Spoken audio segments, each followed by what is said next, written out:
Call of Duty, Battlefield, FIFA, Assassin's Creed.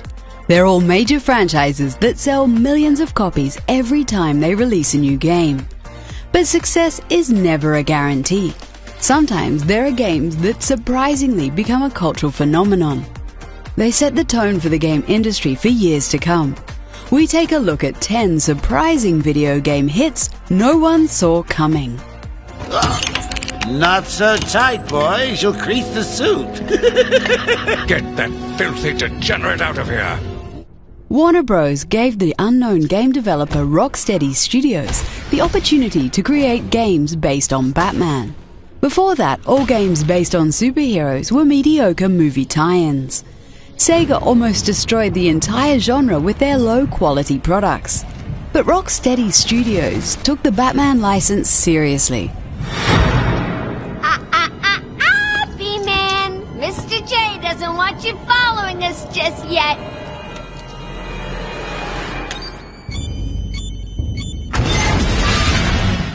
They put lots of effort into creating Batman Arkham Asylum and set a new standard for superhero games. Combat, exploration, gadgets, excellent writing. The Batman Arkham games had it all and achieved success against all odds.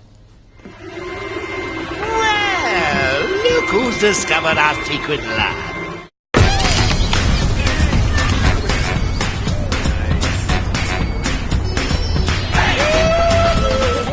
The Pokemon games were already a huge hit on Nintendo's mobile devices. For years, the Game Boy and Nintendo DS platforms had been graced with amazing RPGs, full of little creatures. When Niantic and the Pokemon Company partnered up to create Pokemon Go, we could never have expected the success it would achieve. Pokemon Go became a global phenomenon.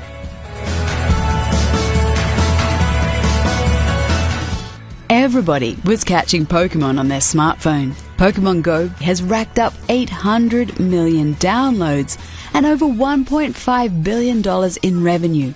Pokemon Go became a success beyond Nintendo's wildest dreams.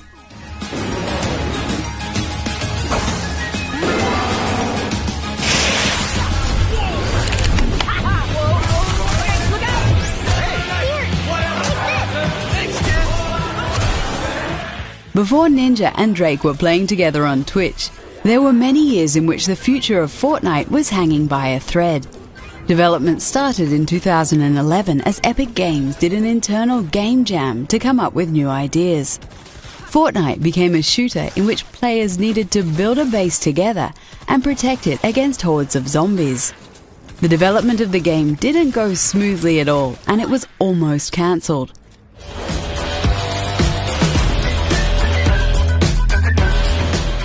They noticed the success of Battle Royale and decided to bring the same gameplay to Fortnite. It went free to play and became huge. The game has 125 million players split over a wide variety of platforms and generates over $300 million per month. Not bad for a game that was almost cancelled.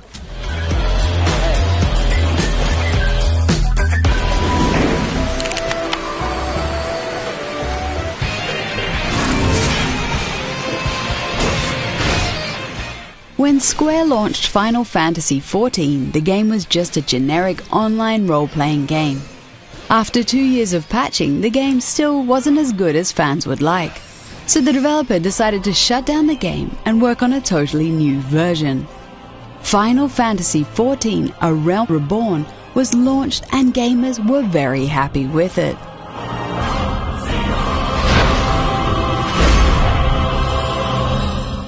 We are now 6 years, 2 expansions, and many major patches later, and the remade version of Final Fantasy XIV is still going strong. This could be considered a major comeback and a major win for Square. Destroying an existing product and replacing it successfully with a new version is something nobody saw coming.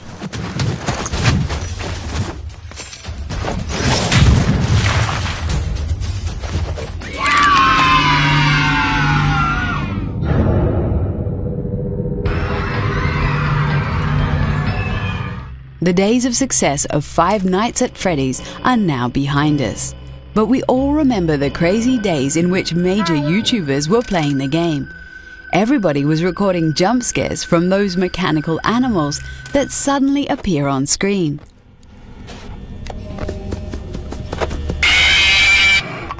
Five Nights at Freddy's got many sequels in a short period of time, which obviously generated an insane amount of money for the single developer. Before all this success, Scott Cawthon couldn't even get $10,000 through crowdfunding to build his game. Now the independent developer has a bank account filled with millions of dollars, as he still generates thousands of dollars on a daily basis.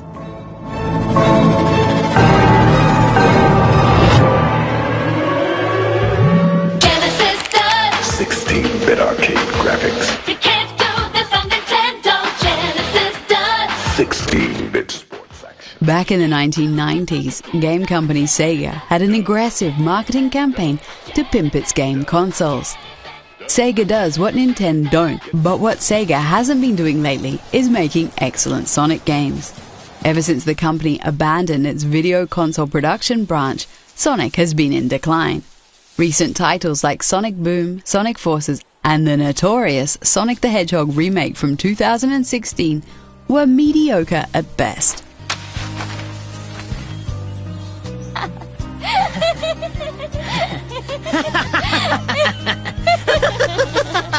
A group of indie developers had to pick up the slack and show Sega and Team Sonic how it's done. They eventually got hired to make the excellent Sonic Mania. So indie development does what Sega don't.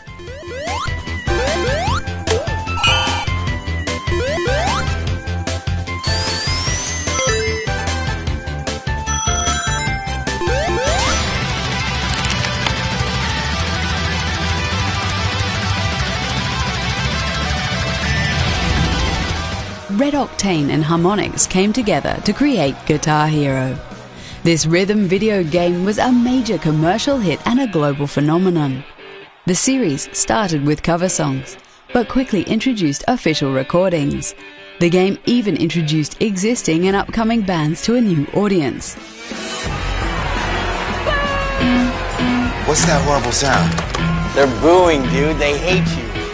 At its peak, the series brought in over $1 billion a year. It's fair to say that nobody expected a video game with plastic guitars to have such an impact on the entertainment landscape. Rockstar 101, back to back. Classic.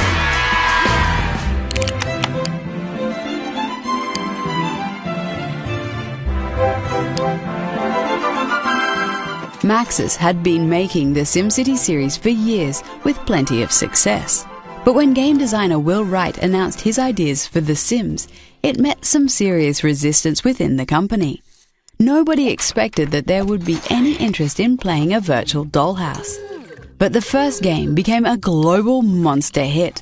The Sims even became the best-selling PC game of all time, surpassing Myst.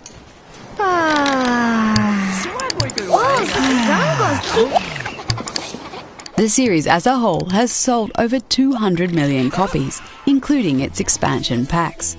We're sure that every girl gamer has fond memories of The Sims. It's hard to imagine that Maxis didn't like the idea at first, but we're pretty sure they liked the numbers on their bank account though.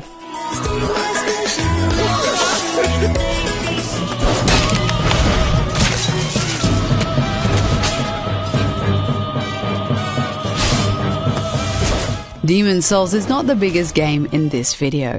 This game by From Software was a cult hit when it launched. Nobody was really waiting for a dark fantasy game with an insanely high difficulty, yet critics praised the game for its deep, engaging combat.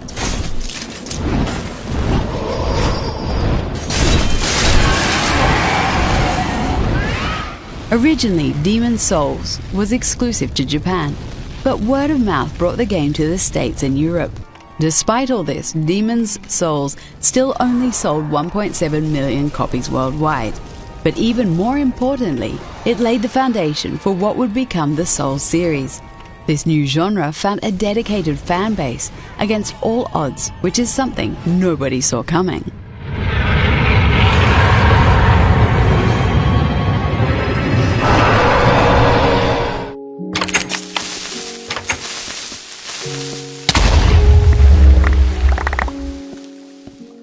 Minecraft was made by one guy in a small bedroom in Sweden. This game became a global phenomenon without ever spending 1 cent on marketing. It didn't have amazing graphics, and it didn't try to bring realism to your screen. It was more like a virtual version of Lego combined with survival game elements. After selling a few million copies, Marcus sold his brainchild to Microsoft for $2 billion.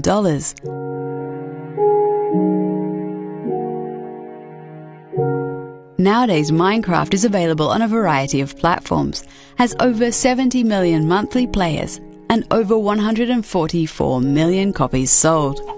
This makes Minecraft the second highest selling game in video game history, right behind Tetris. Going from working alone in a small room to collecting a $2 billion check, how's that for an unexpected success?